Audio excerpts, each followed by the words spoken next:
معزز سامعین کرام، السلام علیکم ورحمۃ اللہ وبرکاتہ۔ وعلیکم السلام ورحمۃ اللہ وبرکاتہ۔ الحمدللہ نحمده ونستعینه ونستغفره ونؤمن به ونتوکل علیہ ونعوذ باللہ من شرور انفسنا ومن سیئات اعمالنا، من یهده اللہ فلا مضل له ومن يضلل فلا هادي له، ونشهد أن لا إله إلا الله ونشهد أن محمدا عبده ورسوله. أما بعد، فأعوذ بالله من الشيطان الرجيم، بسم الله الرحمن الرحيم. قل إن كنتم تحبون الله فاتبعوني يحببكم الله ويغفر لكم ذنوبكم والله غفور رحيم. صدق الله العلي العظيم وصدق رسوله النبي الأمين الكريم، ونحن على ذلك لمن الشاهدين والشاكرين والحمد لله رب العالمين.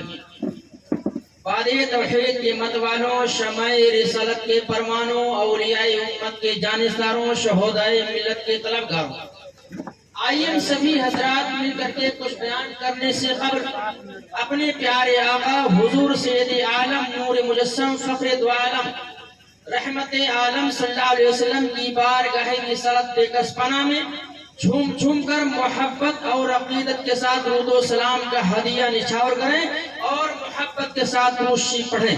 اللہم صلی علی سیدنا شفیعنا حبیبنا قلوبنا و شفاء سنوانا محمد بارک وسلم، صلاة و سلام علیکہ یا رسول اللہ، یا نبی اللہ، یا حبیب اللہ۔ نبی اور علی نبی پر ایک مرتبہ اور دل لگا کے روشی پڑھ لیجئے۔ صلی اللہ علی النبی الامی وآلہ صلی اللہ علیہ وسلم، صلاة و سلام علیکہ یا رسول اللہ، یا نبی اللہ، یا حبیب اللہ۔ گلستہ باقی رہے گا نہ چمن رہ جائے گا، گلستہ باقی رہے گا نہ چمن رہ جائے گا، ایک رسول اللہ کا دین حسن رہ جائے گا، ایک رسول اللہ کا دین حسن رہ جائے گا۔ معزز سامعین کرام، آج بڑی خوشی کی بات ہے کہ عالی جناب محمد شیر محمد بھائی نے ایک بہترین سرکار دو عالم صلی اللہ علیہ وسلم کے میلاد شریف کے موقع پر بہترین محفل سجائی ہے۔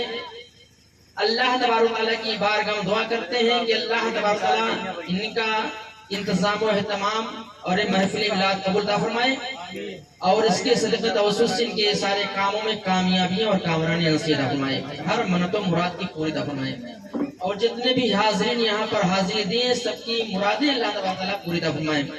حضرات گرامی، ابھی تک آپ حضرات نے بہترین انداز اور آواز میں جناب محمد سونو صاحب کے زبان سے نعت کلام سماعت فرمائے، اور علی جناب حضرت حافظ و قاری محمد عدنان صاحب جو بہترین انداز اور آواز میں نعت نبی صلی اللہ علیہ وسلم آپ لوگوں کے سامنے پیش کی اور آپ حضرات محسوس ہوئے، اور دیگر دو تین بچوں نے نعت شریف پیش کیا، آپ حضرات نے سماعت کی۔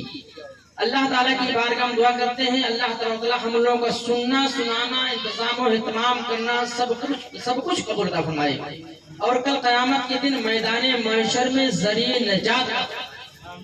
اس لیے کہ یہ محفل ایسی ویسی محفل نہیں ہوا کرتی ہے، یہ بہت ہی بابرکت اور افضل محفل ہوا کرتی ہے، تمام محفلوں سے اعلیٰ اور افضل محفل ہوا کرتی ہے۔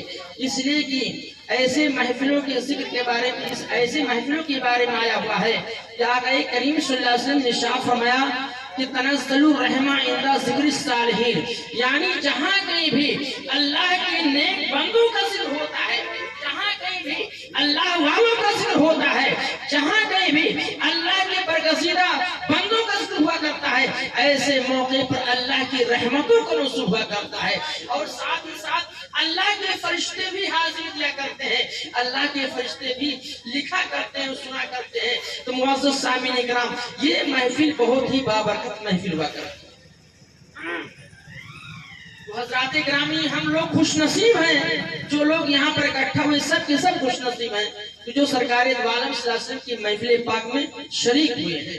اس لیے کہ سر کی قسمت نہیں ہوتا، جو قسمت جس کی قسمت ہوتا ہے سرکار اسی کو بلاتے ہیں، اور جب سرکار جس کو چاہتے ہیں بلاتے ہیں وہی آیا کرتا ہے۔ محبت کے ساتھ روشنی پڑھی اللہم صلی علی سیدنا شفیعنا حبیبنا وشفیعنا محمد بارک وسلم صلاۃ و سلام علیک یا رسول اللہ یا نبی اللہ یا حبیب اللہ۔ آئیے میں آپ کو بتانا چاہوں گا کہ دیکھیے ہم اللہ سے محبت کرتے ہیں اور رسول اللہ سے محبت کرتے ہیں۔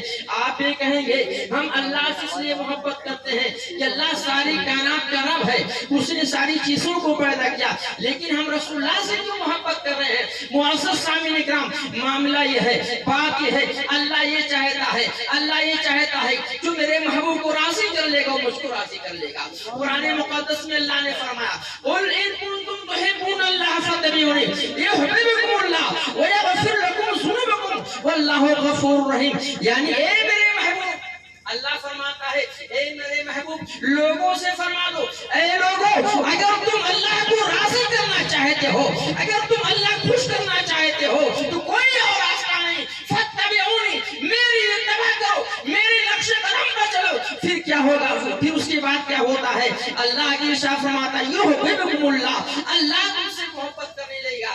کب محبت کرے گا اللہ؟ جب ہم نبی کے نقش قدم پر چلیں گے، جب ہم نبی سے عشق پیدا کریں گے، جب ہم نبی سے لگاؤ پیدا کریں گے، جب ان کی محبت ہم لوگ کے سینے میں آ جائے گی۔ اور کیسی محبت آنی چاہیے؟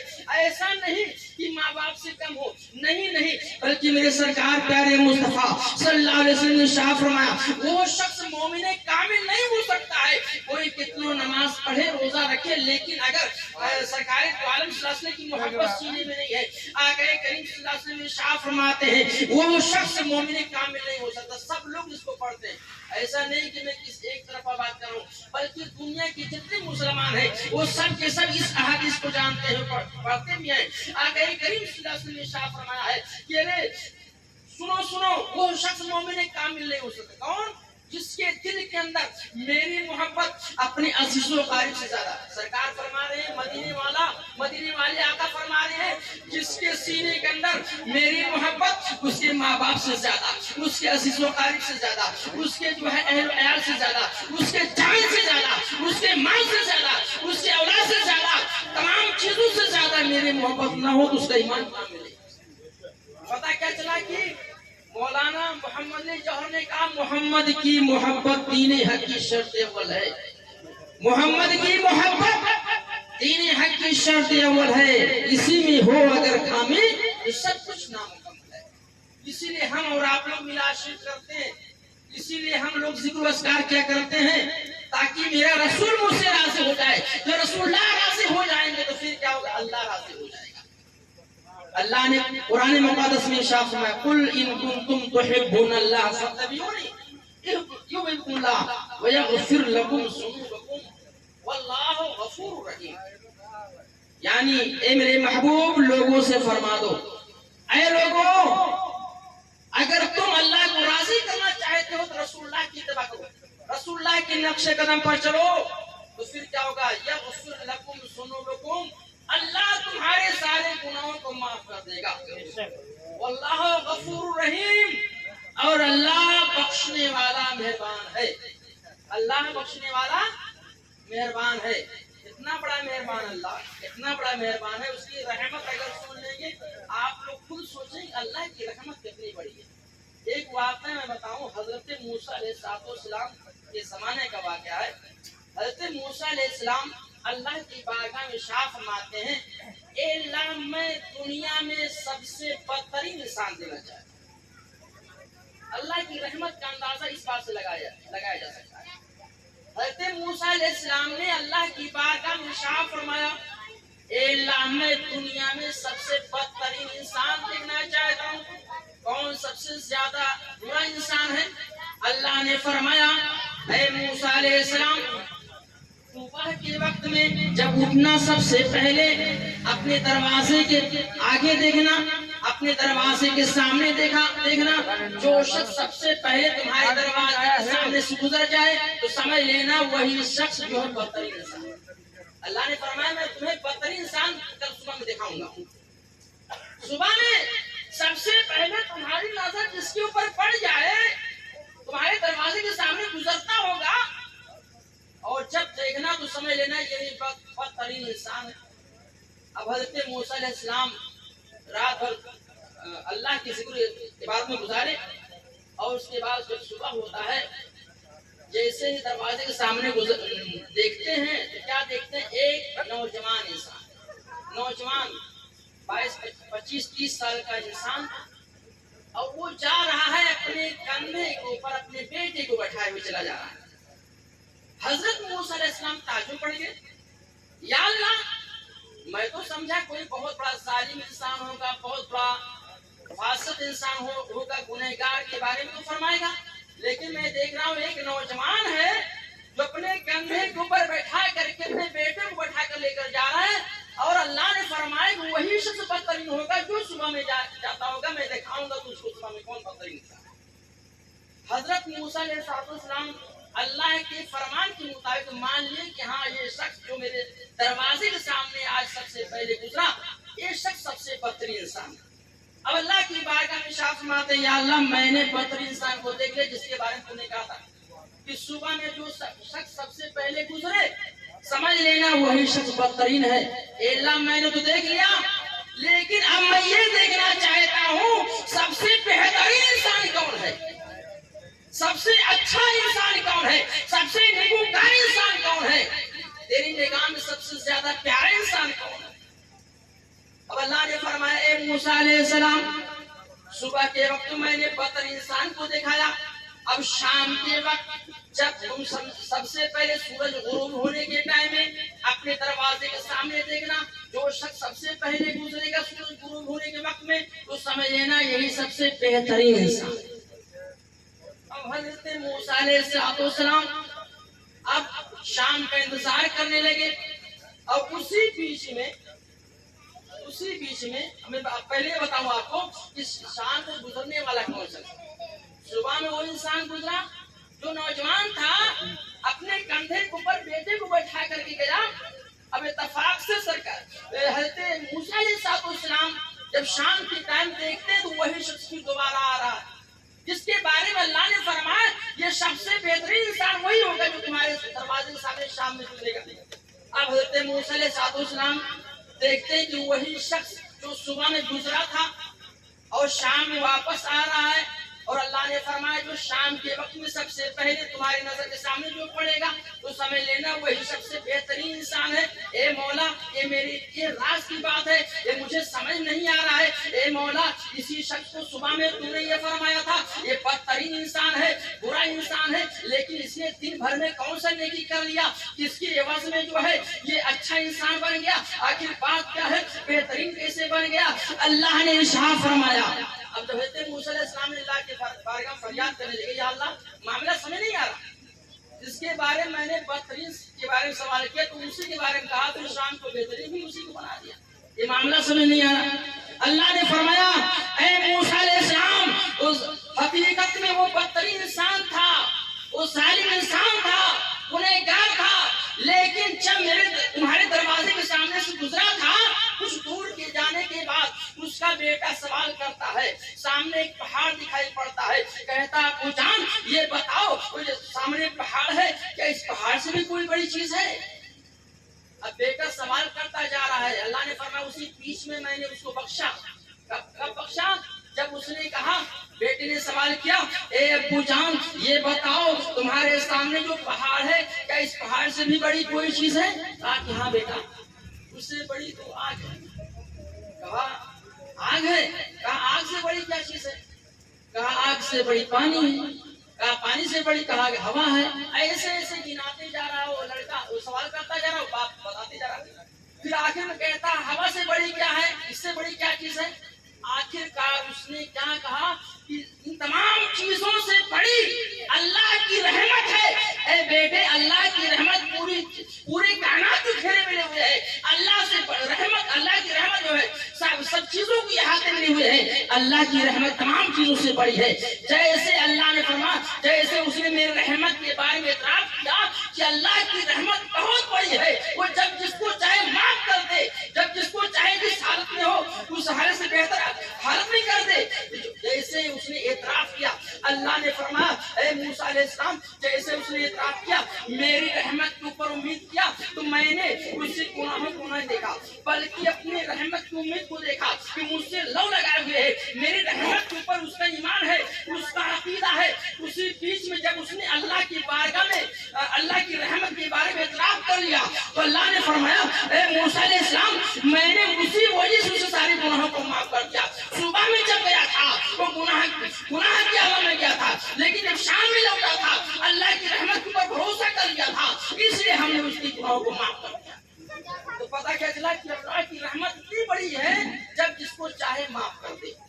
معزز سامعین کرام، پتہ کیا چلا کہ اللہ تبارک و تعالی پوری کائنات کا رب ہے، اسی نے ساری کائنات کو پیدا کیا۔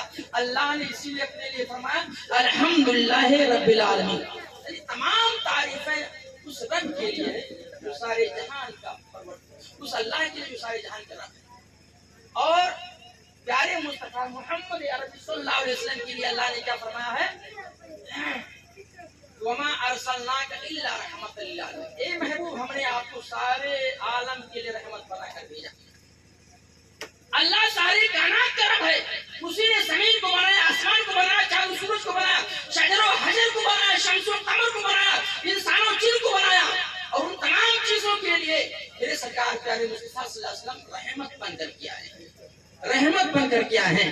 اللہ نے فرمایا اے میرے محبوب فرما دو قل ان کنتم تحبون اللہ فاتبعونی یحببکم اللہ ویغفر لکم ذنوبکم واللہ غفور رحیم، یعنی اے میرے محبوب لوگوں سے فرما دو اے لوگوں اگر تم اللہ کو راضی کرنا چاہتے ہو کوئی اور راستہ نہیں، رسول اللہ کی اتباع کرو، رسول اللہ کی تابعداری کرو۔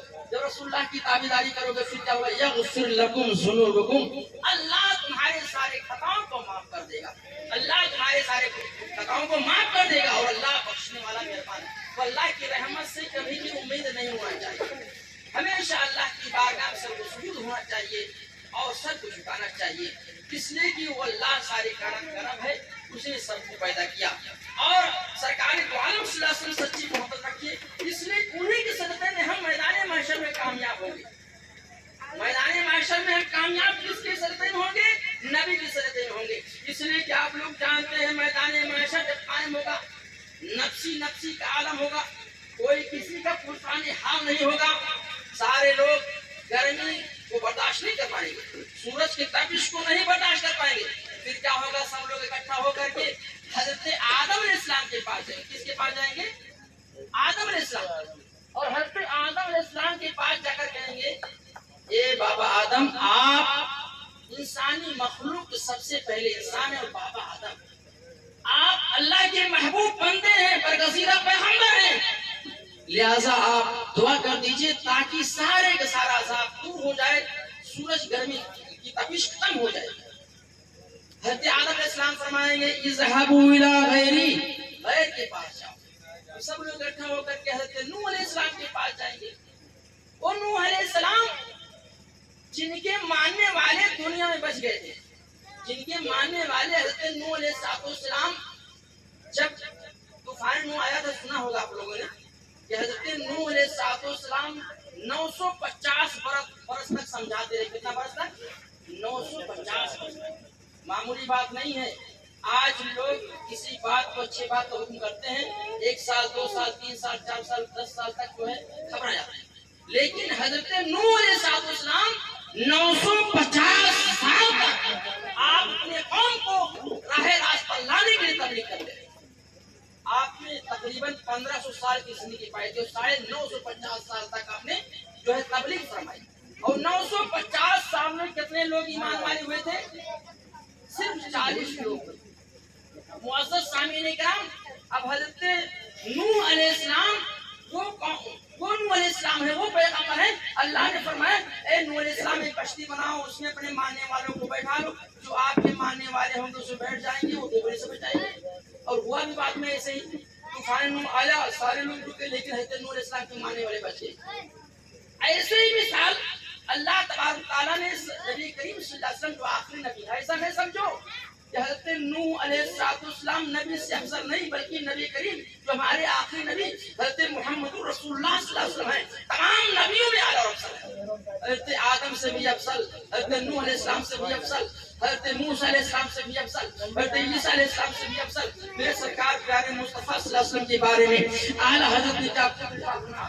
سب سے اولا و اعلیٰ ہمارا نبی، سب سے اولا و اعلیٰ ہمارا نبی، دونوں عالم کا پورا ہمارا نبی، اور کیا خبر کتنی تاریخ کھلی چھپ گئی پر نہ ڈوبے نہ ڈوبا ہمارا نبی۔ میرے سرکار پیارے مصطفیٰ صلی اللہ علیہ وسلم تمام نبیوں میں اعلیٰ اور افضل ہے۔ حضرت نوح علیہ السلام کے بارے میں اللہ نے فرمایا اپنے کشتی بیٹھا لو، جو کشتی بیٹھ جائیں گے وہ ڈوبنے سے بچ جائیں گے۔ اور دیکھ لیجیے اب وہی چیز وہیں پر ختم نہیں ہو رہا ہے۔ میرے سرکار پیارے مصطفیٰ صلی اللہ علیہ وسلم کی باری جب آتی ہے اب حضرت نوح علیہ السلام سے افضل دکھانا ہے اللہ تبارک و تعالیٰ کو۔ اب اللہ نے کیا فرمایا کہ سنو سنو اے میرے نبی، اے میرے محبوب لوگوں سے فرما دو، اپنے اہل بیت کے بارے میں سیدھا فرما دو، اہل بیت کے مقام کو سمجھا دو۔ نبی کریم صلی اللہ علیہ وسلم نے فرمایا مسلو اہل بیت کا مسئلے سفینہ نہیں، یعنی میری اہل بیت حضرت نوح علیہ السلام کشتی کے مانند ہے، یعنی کہ حضرت نوح علیہ السلام کی کشتی میں جو لوگ سوار ہو گئے تھے اس وقت ڈوبنے سے بچ گئے۔ اے میرے نبی اپنے اہل بیت کے بارے میں فرما۔ میرے سرکار پیارے مصطفیٰ صلی اللہ علیہ وسلم اب فرما رہے ہیں کہ دیکھو میری اہل بیت کی مثال ایسے ہے جیسے حضرت نوح علیہ السلام کشتی۔ اگر تم اہل بیت سے محبت کرو گے، اب سوال یہ ہوتا اہل بیت کون؟ اہل بیت کون؟ میرے سرکار نے فرمایا کہ دیکھو اہل بیت میں سے کون ہے؟ اس وقت آیت تطہیر نازل ہوئی تھی اور اہل بیت کے بارے میں آیت نازل ہوئی تھی۔ میرے سرکار پیارے مصطفیٰ صلی اللہ علیہ وسلم نے اپنے چادر مبارک کے اندر اس کو بلایا تھا، کہا کہ این الحسن، این علی بن ابی طالب، یعنی علی ابن ابی طالب کہاں؟ حضرت علی ابن ابی طالب کہاں ہے؟ مولا میں حاضر ہوں۔ لبیک یا رسول اللہ صلی اللہ علیہ وسلم۔ حضرت علی حاضر ہو گئے۔ میرے سرکار پیارے مصطفیٰ صلی اللہ علیہ وسلم نے اپنے کالے کملی کے اندر چھپا لیا۔ پھر فرماتے این الحسن والحسین، حسن حسین کہاں؟ حسن حسین بھی آگے ان کو بجا لیا۔ کہا این فاطمہ زہرا، فاطمہ زہرا کہاں؟ فاطمہ زہرا بھی آ جاتی ہے۔ اب یہ پنج تن جب اس چادر مبارک کے اندر آ جاتے ہیں تو اللہ کے رسول صلی اللہ علیہ وسلم اللہ کی بارگاہ میں ارشاد فرماتے ہیں اللہم ہؤلاء اہل بیتی، یعنی اے اللہ یہ میری اہل بیت ہیں۔ اہل بیت کے بارے میں سن لو، اہل بیت سے محبت کرو گے جیسے حضرت نوح علیہ السلام کی کشتی بیٹھنے والے سوار ہونے والے بچ گئے، عذاب الہی سے بچ گئے، ایسے ہی اگر ہم اہل بیت سے محبت کریں گے، رسول اللہ کے اہل بیت سے محبت کریں گے، کس سے؟ رسول اللہ سے محبت کریں گے، علی و فاطمہ سے محبت کریں گے، حسن و حسین سے محبت کریں گے اور ان کی اولاد سے محبت کریں گے تو کیا ہوتا ہے؟ اللہ کے رسول صلی اللہ علیہ وسلم ارشاد فرماتے ہیں اللہم ہؤلاء اہل بیتی، اے اللہ یہ میری اہل بیت ہے، اللہ یہ میری اہل بیت ہے اور جو ان سے محبت کرے تو بھی ان سے محبت فرما۔ اب دیکھیے زمین ادھر سے ادھر ہو سکتی ہے، سورج ادھر سے ادھر ہو سکتا ہے، نبی کی زبان سے نکلی ہوئی بات کبھی بھی رد نہیں ہو سکتی ہے۔ نبی کی دعا ہے وہ کبھی ٹل نہیں سکتی ہے۔ نبی نے فرمایا اے اللہ جو ان سے محبت کرے تو بھی ان سے محبت فرما۔ اے اللہ میں ان سے محبت کرتا ہوں تو بھی محبت فرما، اور جو ان سے محبت کرے علی فاطمہ حسن حسین سے تو بھی مجھ سے محبت کرے۔ تو معزز سامعین کرام پتہ کیا چلا کہ اہل بیت کرام جو ہے حضرت نوح علیہ السلام کشتی کی مانند ہے۔ یہی وجہ ہے کہ دیکھیے اللہ تبارک تعالیٰ نے امام حسن اور امام حسین کو جنتی جوانوں کے سردار بنایا۔ الحسن والحسین سیدو شبابی اہل جنہ۔ آج اگر کوئی کہے بھائی ہم حسن حسین کو نہیں مانیں گے، یہ کوئی ضروری ہے کہ اہل بیت کو مانیں؟ ہم نماز پڑھیں، روزہ رکھیں، ہم رسول اللہ کے اہل بیت سے ہمیں کیا تعلق؟ تو سنو آقا نے فرما دیا ہے الحسن والحسین سیدو شبابی اہل جنہ، یعنی حسن اور حسین جنتی جوانوں کے سردار ہیں۔ اب جنتی جوانوں کے سردار کیوں کہا؟ وجہ یہ ہے کہ جنت میں جتنے بھی لوگ ہوں گے سب جوان ہوں گے۔ کیسے ہوں گے؟ سب بچے بوڑھے جتنے ہوں گے جنت میں رہنے والے، کوئی جو ہے 30 سال 35 سال سے کم کا ہوگا ہی نہیں، سب کے سب جوان ہوں گے اور عورتیں بھی جوان ہوں گی۔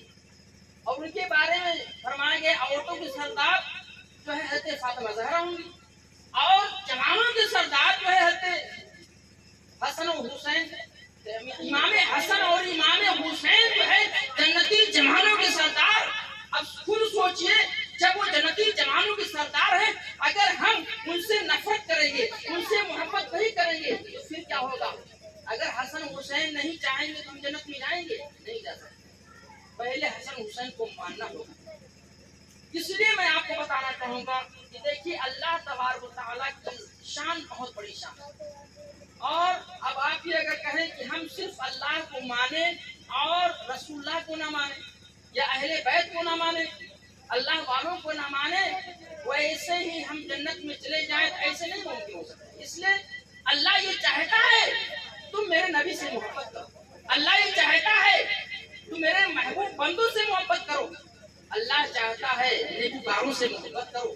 معزز سامعین کرام، تو اللہ چاہتا ہے، یہی وجہ ہے کہ اللہ نے قرآن نازل فرمایا. اگر اللہ چاہتا ویسے ہی گھر گھر میں نماز اللہ داخل کر دیتا، ویسے کہ سب کے سب بغیر قرآن کے بغیر نبی کے ایمان والے ہو جاتے. لیکن نہیں، اللہ تعالیٰ چاہیے رہا ہے کہ تم میرے وسیلے قائم کرو. نہیں، پہلے قرآن کو مانو، نبی کو مانو، اولیاء کرام کو مانو، انہی کے ذریعے میری معرفت ہوگی. اللہ کی معرفت کس سے ہوگی؟ کس سے ہوگی؟ اللہ والوں سے ہوگی. ایک واقعہ میں آپ کو بتاؤں، معاملہ حل ہو جائے گا. آپ لوگ سمجھ جائیں گے قرآن مقدس کا واقعہ ہے. ایسی ویسی بات میں نہیں کر رہا ہوں. یہاں صرف ایمان کو کامل کرنے کی ضرورت ہے، ایمان کو مضبوط کرنے کی ضرورت ہے. ہم اللہ سے بھی محبت کریں، اللہ کے فرشتوں کے اوپر بھی ایمان رکھیں، اللہ کی کتابوں کے اوپر بھی ایمان رکھیں، اور قیامت کے دن کے اوپر بھی ایمان رکھیں. ایک مرتبہ حضرت موسیٰ علیہ السلام اللہ کی بارگاہ میں ارشاد فرماتے ہیں، اے الہ العالمین، اے پاک پروردگار عالم، اے مالک مولا، میں یہ دیکھنا چاہتا ہوں. حضرت موسیٰ علیہ السلام اپنے دل میں گمان پیدا کرتے ہیں شاید مجھ سے بڑا کوئی عالم نہیں ہے. اور ان کا مقصد کیا تھا کہ ہم کسی اللہ کے برگزیدہ ولی کو دیکھیں اور ان سے کچھ حاصل کریں. اپنے دل میں آپ نے سوچا کہ اس وقت مجھ سے بڑا کوئی عالم نہیں. اللہ نے فرمایا موسیٰ علیہ السلام نہیں، ایسی بات نہیں، میں نے آپ سے بھی بڑا ایک عالم، ایک علم لدنی حاصل کرنے والا انسان دنیا میں موجود ہے، پیغمبر ہے، ولی ہے، اس کو ہم نے بنایا. حضرت موسیٰ علیہ السلام نے فرمایا اللہ مجھ سے بھی بڑا کوئی عالم نہیں. اب دیکھیے ایک راستہ وہاں بتانا مقصد ہے، اللہ کو بتانا مقصد ہے. دیکھو دنیا میں اللہ کی ولی ہے دنیا میں، اور انہی کے ذریعے سے انسان کا ایمان مکمل ہوا. حضرت موسیٰ علیہ السلام نے فرمایا اے اللہ میں دیکھنا چاہتا ہوں کون سا مجھ سے بڑا عالم ہے. اللہ نے فرمایا تو چٹی کی ایک مچھلی لے لو، بری مچھلی لے لو، اور اس کے بعد سفر کرنا شروع کر دو. اپنے ساتھ میں حضرت یوسف علیہ السلام کو بھی لے لو. جہاں پر یہ مچھلی زندہ ہو جائے وہیں پر جو ہے میرا محبوب بندہ ہے، اس کے پاس تم سے زیادہ علم ہے. علم لدنی وہ رکھا کرتا ہے جو ظاہر کو بھی دیکھتا ہے اور باطن کو بھی دیکھا کرتا ہے. اب حضرت موسیٰ علیہ السلام نے فرمایا کہ اللہ میں اس کو دیکھنا چاہتا ہوں، اللہ کے ولی کو میں دیکھنا چاہتا ہوں. اب آپ نے بھولی ہوئی مچھلی لیے تھیلے میں اور حضرت یوسف علیہ السلام کے ساتھ میں سفر کرنا شروع کر دیتے ہیں. جب کچھ دور گئے جانے کے بعد واقعی میں اللہ نے جہاں فرمایا تھا کہ مجمع البحرین ہوگا، دو سمندر آپس میں ملے ہوں گے، دو سمندر کے منہ دہان آپس میں ملے ہوں گے، وہیں پر اللہ کا ایک مقبول بندہ، اللہ کی محبوب ولی بیٹھا ہے، اور اس سے جا کر کے کچھ علم حاصل کر لو. اب حضرت موسیٰ علیہ السلام وہاں سے سفر کرتے ہوئے آپ چلے جاتے ہیں، واقعی مجمع البحرین پہنچ جاتے ہیں. اب اس مقام پر پہنچتے ہیں جہاں پر دونوں سمندر کے منہ ملے ہوئے تھے. آپ وہاں پر بیٹھ جاتے ہیں، بہت بڑا چٹان تھا، تھکے مارے تھے. حضرت موسیٰ علیہ السلام سو جاتے ہیں، لیکن آپ کے ساتھی حضرت موسیٰ علیہ السلام جاگ رہے تھے. عصر کا ٹائم ہو گیا، آپ نے جلدی سے وضو کیا اور نماز پڑھنے کے لیے کھڑے ہوئے. اسی بیچ میں آپ کے وضو کچھ قطرات جو ہے اسی مچھلی کے اوپر پڑ جاتے ہیں، مچھلی زندہ ہو جاتی ہے اور زندہ لگا جاتی ہے. اب اس منظر کو دیکھ کر کے حضرت یوسف علیہ السلام بڑے تعجب پڑ گئے، یا اللہ یہ معاملہ کیا ہے؟ مچھلی کو ہم نے پھونٹ کر کے نکالا اور اس کے اندر جان نہیں تھی، اور جان کیسے آ گیا؟ اس مچھلی کے اندر جان کیسے آ گئی؟ لیکن حضرت موسیٰ علیہ السلام نے سوچا کہ جب حضرت موسیٰ علیہ السلام بیدار ہوں گے پورے واقعات میں ان سے بیان کریں۔ اتفاق سے حضرت موسیٰ علیہ السلام جب بیدار ہوتے ہیں تو سورج غروب ہونے کا ٹائم ہو چکا تھا۔ جیسے بیدار ہوتے کہتے ارے سفر ہم لوگوں کو اور آگے کرنی ہے، آپ کو بتانا چاہیے تھا، جگہ دینا چاہیے تھا، دیکھو سورج غروب ڈوبنے والی ہے اور ہم لوگ اس منزل پر پہنچنا ہے جہاں پر اللہ کا محبوب بندہ آ کر۔ اب حضرت موسیٰ علیہ السلام اسی ہڑبڑاہٹ میں جو ہے بتانا بھول جاتے ہیں پورے معاملات کو اور آگے سفر کرنا شروع کر دیتے ہیں۔ کچھ دور جانے کے بعد پھر آپ کو بھوک لگتی ہے، حضرت موسیٰ علیہ السلام کو بھوک لگی۔ حضرت موسیٰ علیہ السلام بھوک کے مارے پریشان ہو گئے اور کہنے لگے کہ اے موسیٰ علیہ السلام وہ مچھلی کہاں ہے جو تم تھیلے میں لے کر کے آئے ہو؟ کہا حضور مجھ سے بہت بڑی بھول ہو گئی۔ دیکھو بھول جانا، لوگ بھول جانا عیب سمجھتے ہیں، لیکن دیکھو اللہ تبارک و تعالیٰ نے پیغمبروں کے اندر ہی بھول رکھی۔ حضرت موسیٰ علیہ السلام نے فرمایا اے اللہ کے پیغمبر نے بھول گیا، میں بھول گیا جہاں پر آپ سو رہے تھے اور ہم نماز پڑھنے کے لیے وضو بنائے تھے اسی مقام پر مچھلی زندہ ہو گئی اور سمندر میں کود گئی اور بہترین راستہ بناتے ہوئے چلے گئے۔ اب حضرت موسیٰ علیہ السلام نے فرمایا بس وہی تو اللہ کا محبوب بندہ، اللہ کا برگزیدہ ولی بیٹھا ہوا ہے، وہیں پر ہم کو چلنا چاہیے۔ حضرات گرامی اب پھر الٹے قدم واپس لوٹتے ہیں، اس مقام پر پہنچتے ہیں۔ اب وہیں پر حضرت موسیٰ علیہ السلام سامنے بیٹھ جاتے ہیں اسی پتھر کے اوپر اور حضرت موسیٰ علیہ السلام اسی راستے سے چلے جا رہے ہیں جو بہترین راستہ بناتے ہوئے مچھلی گئی تھی، اسی راستے کو پکڑے ہوئے چلے گئے۔ کافی دور جانے کے بعد اسی سمندر کے بیچ میں جو ہے جہاں پر مچھلی جا کر غائب ہوئی تھی ایک بہترین گنبد نما مکان ہے اور اسی میں ایک اللہ کے ولی بیٹھے ہوئے، اللہ کے ولی لیٹے ہوئے سفید چادر اوڑھے، سفید چادر اوڑھ کر کے آپ لیٹے ہوئے ہیں، اپنے زبان سے اللہ کا ذکر کر رہے ہیں، اللہ کا ذکر کر رہے ہیں۔ اب حضرت موسیٰ علیہ السلام وہاں پر پہنچ جاتے ہیں، کہتے ہیں السلام علیکم۔ آپ نے جواب دیا وعلیکم السلام ورحمۃ اللہ وبرکاتہ۔ کہا حضور میں آپ کے پاس آیا ہوں کچھ غرض سے۔ کہا کیا کون ہے؟ کہا میں اللہ کا پیغمبر ہوں۔ کہا ارے پیغمبر کون سے پیغمبر؟ کہا میں موسیٰ علیہ السلام ہوں۔